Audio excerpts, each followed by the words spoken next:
Un mot pour dire qu'il faut distinguer la surveillance des zones de baignade et la sécurisation des plages. Mais je sais que les maîtres nageurs sauveteurs connaissent bien cette différence. J'ajoute que j'ai maintenu le nombre de maîtres nageurs sauveteurs des CRS déployés en 2013 à son niveau des 2 années précédentes, soit 470 fonctionnaires de police.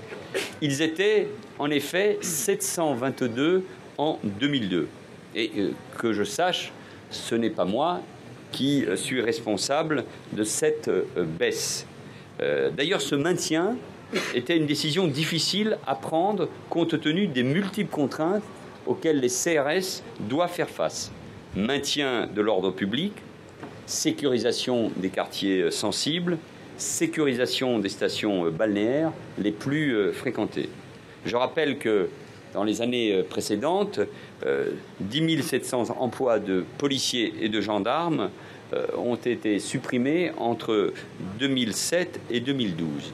La direction centrale des CRS a perdu à elle seule 2250 policiers, soit une diminution nette de 15% de ses effectifs. Je ne rappelle pas ces chiffres pour polémiquer, mais je rappelle combien les polémiques, en revanche, sont inutiles. Monsieur le maire, monsieur le premier adjoint demandent davantage de moyens. C'est vrai ici, c'est vrai dans d'autres villes. Je souhaite reconstituer un stock, si vous me permettez cette expression, de compagnies républicaines de sécurité, de CRS, qui permettent de répondre à l'ensemble des défis d'ordre public de notre pays. Tous les départs à la retraite dans la police et dans la gendarmerie seront dorénavant remplacés et nous créons chaque année 500 postes de policiers et de gendarmes supplémentaires.